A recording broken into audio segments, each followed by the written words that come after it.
Welcome back. Over 2,000 London Metropolitan University students have been thrown out of their course after the UK Borders Agency ruled that the university was not fit to administer overseas students' visas. London Met is one of the UK's most diverse universities, with students from over 150 countries. They pay to study here, but the government wants to reduce the net number of immigrants to 100,000 by 2015. Students are included in these statistics. Let's catch up with the events at the college where students have been protesting at the decision. They came here to study, hoping to build their future prospects at a well-known London university. But now, over 2,000 international students from London Metropolitan University are being forced to look for a new place to study or face returning home. Students from London Met took to the streets yesterday to protest against the UK Border Agency's decision to strip the university of its right to sponsor foreign students, which means that students from outside the EU are no longer allowed to study there.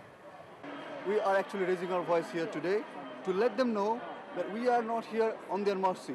They invited us, they came here to study, and then they are saying, go away. We have taken your money and then just go away. It is almost like a robbery on the gunpoint. The UK Border Agency revoked London Met's visa-granting status at the end of August, claiming that it had not addressed failings identified 6 months ago.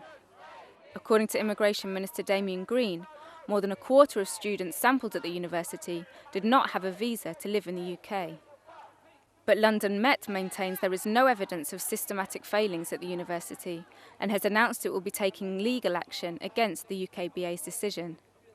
Whoever you believe, there's no doubt that it's London Met's international students who are paying the price.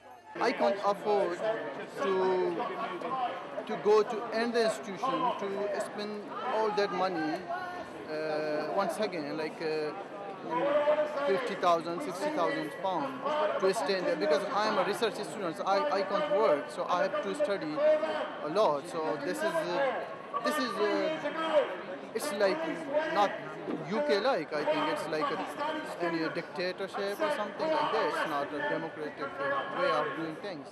University and Science Minister David Willett said today that a mini-clearing system would be set up to help students find places at other universities. Whether that will help to quell the anger of students whose education has been disrupted by this affair, only time will tell.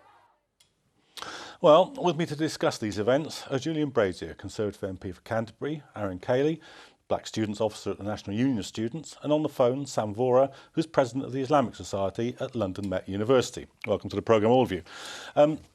Julian, this looks like a public relations disaster. I mean, so much of the higher education system now depends on the fees paid by overseas students.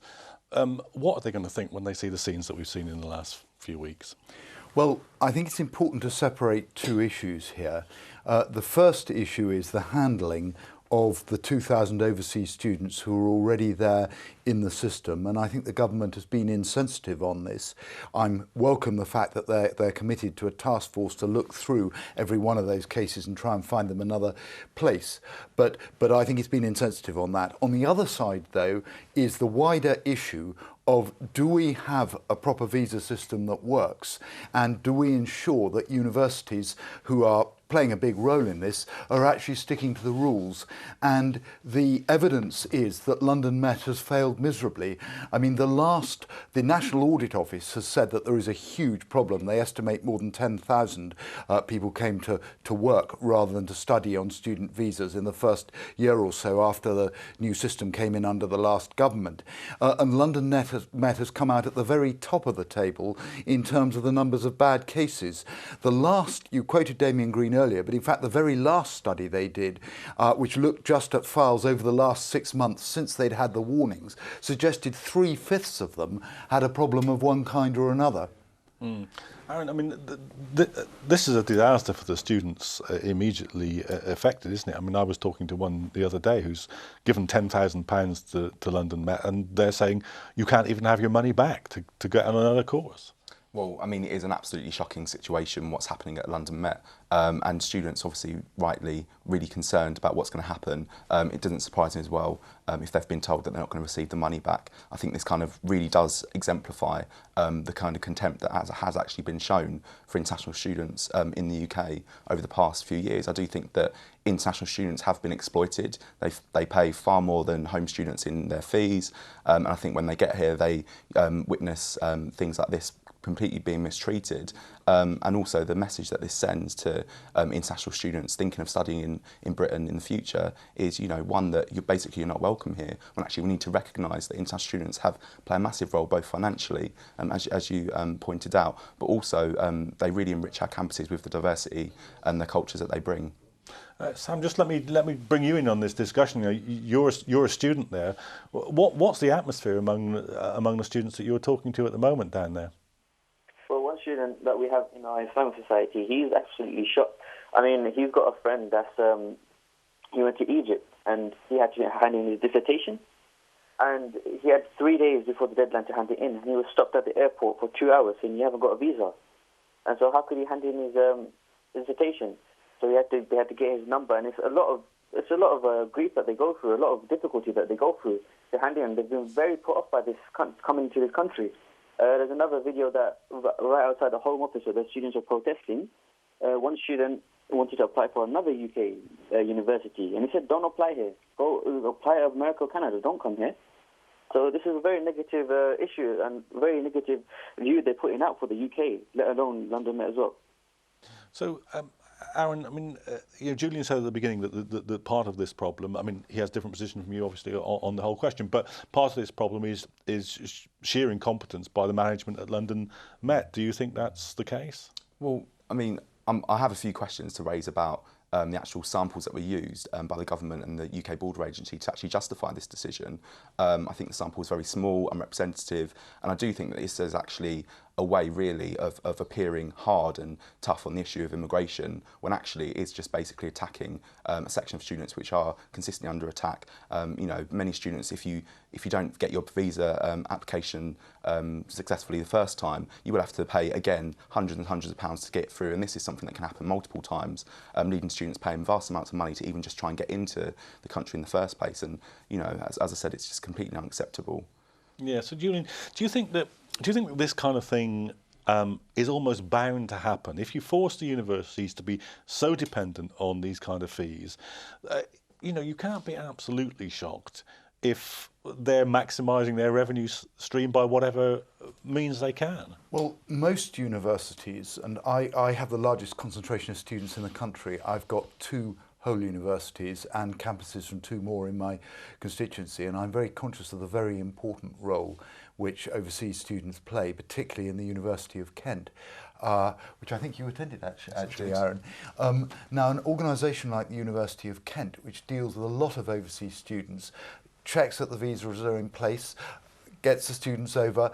I hardly ever have a problem in my surgery or in my post bag from a student at the University of Kent having a problem with a visa, because there's a responsible authority organising it. Sadly, there are a small number of universities and a much larger number of fringe colleges which don't get their act together, which don't organise it properly, and which as a result have become, as the National Audit Office has pointed out, simply a means of evading immigration controls. Now, as I said earlier, I am deeply sympathetic to the 2,000 students who are in the system already, who are studying. There will be a number, I imagine, who have disappeared into the system. The ones who get caught are the innocent ones, the people who paid a lot of money, who've come over because they want to study here. We've been pressing the government on it, and I'm pleased that the government has got this task force going and is trying to find other placements for them. I think London Met should be made to give them their money back. And we should try and find other places for them. I'm not actually sure it was right in the first place even to prevent the existing people staying on. But what had to stop was any idea that London Met could continue to recruit overseas students before they got a proper, responsible, organised system in place. Well, I mean, I actually agree with one of the things that you said. I do think that it is completely imperative actually that students who have paid so much money already towards their studies should actually be able to finish their studies at London Metropolitan University. I think regardless of what people make of the situation, with regards to how London Met administers its visas, I think that it is important that these students are actually given the dignity and the respect that they deserve and are actually allowed to finish their studies at London Metropolitan University in the UK, not have to go home and then potentially come back again or try and find alternative education. I think that's really unrealistic, and I do think that the just key thing is that let these people finish their degrees that they started, and then let's have a review of the system. Sam, do you think there's any chance that the university may actually be able to refund the money that the students there have paid? Well, right now I'm aware that the university is challenging the decision in the High Court, and from the report I've seen that it's going to cost about 20 million if it's a 20 million loss. Now that is a lot of money. That is especially a lot of money, and some students paying 10,000. I think, and it's really unfair on those students who have worked so hard, who attended, and because of the report of the minority, about a quarter of them, minority, even though the Vice Chancellor says the report is flawed, the minority of those have caused grief and a lot of problems for the majority, and that's not fair. I seriously don't think that's fair for the majority that are actually dedicated and willing to pay hard money, and at the end of the course, not even at the end of the course, they can't even finish the course and they go back empty-handed, but with huge debts. Julian, I mean, you're worried about the total number in terms of immigration, and the government is committed to reducing it. Yes. But surely there's a bigger problem here, which is, let's leave aside whether or not the system's being properly administered. Yes. But isn't it wrong to include the students in those statistics in any case, because they're people who come here, they study, the vast majority of them go back, or perhaps they don't, but anyway, their student visas aren't the thing that keeps them here. So, I mean, it's not even part of this problem. It's being used as part of this problem, but it's not part of this problem. Well, I mean, the straightforward statistical fact is there's an international definition of immigration, rather like there's an international definition of overseas aid and an international of a lot of statistics, and students are included in that. As a result of that, most countries, nearly all countries, not quite all countries, include students within immigration figures. I mean, the practical fact... If the definition doesn't fit the fact, surely you change the definition. Well, the practical fact is that the last survey I saw, which is looking back over a relatively short period, admittedly only, I think it was 5 or 6 years from memory, 1/8, 12% of all people who'd settled in the country over that period had come in on student visas. Now that proportion, because other areas are reducing, that proportion is likely to rise. So it is rational to include them, and indeed somebody who does a degree here and completes that degree and has got a job before they complete that degree is allowed to stay automatically, which is something when we've got a lot of unemployed UK-born graduates. Actually, some people would say, is that too generous? 1 person in 5 who left university last year still hasn't got a job. It's absolutely right to include them in the statistics, in my view. What do you think about that? I think that there's a problem in that. I agree that I do think that students should be taken out of the immigration statistics, because I think that it does become a bit of a political football if the government is intent on reducing numbers, and obviously an easy target would be international students. I think that, just going back to what your point was before about people coming back to using student visas and then going on to work. I mean, vast number of international students, in fact the majority do actually return to the country of which they came from, because many are very clear they're coming here for an education, to experience life in the UK, and they're quite happy to do that. And the situation, as Sam just said, about people paying tens of thousands of pounds, someone was telling me in the Black Students campaign that their family had saved up all their lives to send their child to study in the UK, and now they're just being, potentially at risk of being deported if they can't afford alternative education. So it's a really, really serious situation. I think those are the stories and the people that actually we need to be looking out for. Sam, down at London Met, in your experience, I mean, perhaps it's only anecdotal, but in your experience, is it the case that most of the students, the foreign students here, stay, or do they go back? Well, I've got a friend, a Syrian friend actually. He wanted to stay here, but obviously he can't go back to his country. He's finished his masters, but obviously he can't stay. He can't go back to Syria. We all know about the atrocities about the government butchering the Muslims there. We all know about that. He can't go back there. So what he's told me is that he'd either have to seek asylum here or go back to another country. Now, for somebody to, we struggle to move different towns, let alone another country where it's completely different cultures. He's going to leave back all these friends that he's made, and he's a very nice brother, and he's going to lose all these friends that he's made here, and he's got a negative. He's got a good experience from the friends, but in terms of the government and the officials, he's going to remember this. It's going to daunt him for the rest of his life, no matter what country he goes to now. Julian, I mean, there are some people who would argue that nearly all immigration, and in fact some of the statistics bear this out, is a positive for the economy. But even if you don't believe that, and the government doesn't believe that, even the government's own policy says that highly educated people should be allowed to come and work here. These are the very people who graduates from British universities must represent. So where's the problem, even within your own framework? Well, first of all, we are a very overcrowded country. It's very important. We had America and Canada mentioned earlier. We also had Australia mentioned earlier. Empty countries which in the case of Canada and Australia actually have a positive affirmation that they need more population. We're overcrowded. We have the worst housing shortages in Western Europe. In fact, we have the worst housing shortages in Europe. We have among the worst housing shortages in the developed world.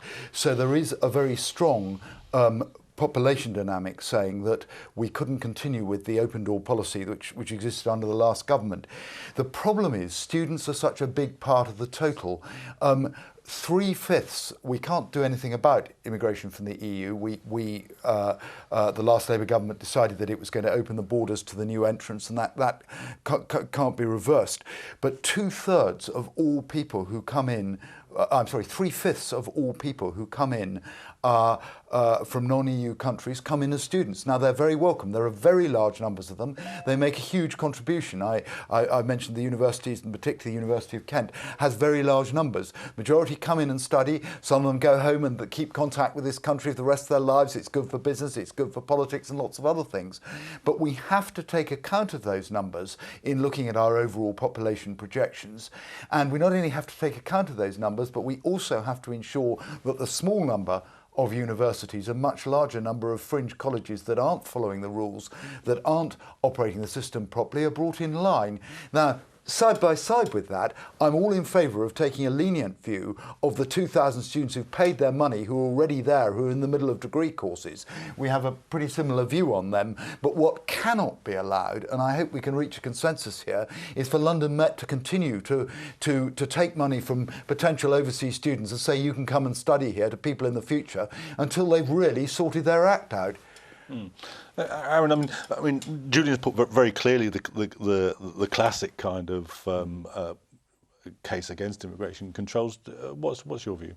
Well, I mean, the view of the Black Students Campaign in particular is that the way that the immigration system works at the moment is that it is actually unjust, and that the way that people are treated, human beings who are actually trying to make a better life for themselves, is completely despicable. And as Julian rightly said, I went to the University of Kent, and in Kent we're quite near Dover, and there were many issues of people being mistreated in detention centres, through the immigration system, and we've seen this, and this is now being replicated within students. So many students are feeling that they're completely mistreated by the government when they come here, as if they have to have their attendance recorded, which is not applied to which is not applied to home students. They must pay all of their fees up front, which again is not applied to home students as well. So very discriminatory practices are happening towards international students who, let's remember, contribute over £3 billion to the economy. And if you look at obviously where the economy is at the moment, I think that £3 billion is something that we should actually be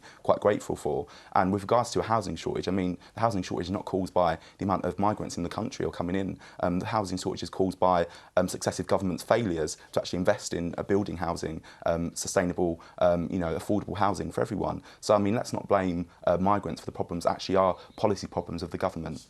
Isn't that true, Julian? I mean, you were making a link between jobs and immigration earlier, but the reason that so many people are on the dole suddenly after 2008 isn't because there was an exponential rise in immigration. It's because the bankers broke the economy. Well, I made the connection with housing. I didn't make the connection. Nobody's suggesting immigration has anything to do with the recession. I didn't make that connection. I said the fact that our population has soared, and the main reason it's risen is because we've had huge net immigration. This is a country which always sought to reduce its population. From the middle of the 19th century until the 1960s, we had net emigration, 400,000 in one scheme alone between the wars, going to Australia and Canada to try to reduce overcrowding, get the overcrowding in the slums and all the rest down. We always recognised we were an overcrowded country. The fact that we've had a big rise in population has a lot to do with housing shortages. It's got nothing to do with the recession. But the practical fact of the recession is that with the recession, you've now got lots of unemployed graduates. So it does seem very odd to continue to say that anybody who comes here to study, if they can get a job, can stay on. And certainly, while that's the case, we must include such people in immigration figures. Okay, Sam, let me just bring you back in for a last word here. In this immediate crisis, and for the students that you're amongst in the London Met, what would you like to see happen now? Sorry, could you repeat that? What would you like to see happen now? What do you think would be the most important thing that could be done now to alleviate the condition of the students that you're working with? Well, for the 2,600 students that are going to be affected, I think it's only fair that they paid the money, they've attended the classes, they've achieved top grades. I think it's only fair to allow them to finish their subjects, to finish their degree, and then that's the only thing that's fair for them, because otherwise they have all this money, like my fellow friend was mentioning before, that these people, their families save up for God knows how many years, all their lives, and they're going to go back to, some of them are going to go back to poverty, especially from Bangladesh or Pakistan. Now, it's only fair to allow them to finish this qualification. It's only fair. As for those who are exploring the system, who are coming here just to breaking their visas, then of course they should be dealt with in a matter that's suitable for them. But I think it's unfair to judge the majority based on a minority, which, as I said before, the Vice Chancellor of our university has said the report is based on a highly flawed report. Okay, Aaron, we're just coming to the end of the programme now, but you know, if the NUS didn't exist, it would be necessary to invent it for precisely these kind of things. What does the union say should be done now? Well, the union is very, very clear on our position. We call on the government to reverse its decision to stop London Met's licence to teach non-EU students. We think that all the students currently at London Metropolitan University should be able to stay and finish their studies at the institution. And you know, we believe strongly that international students should be treated with respect and their contribution should be valued. And that, you know, we should be sending out a positive message that actually Britain is a welcoming place for international students, and that we treat everyone with respect and value their contribution that they do make to society. And that's something that you think, at least with regard to London Met, should be done?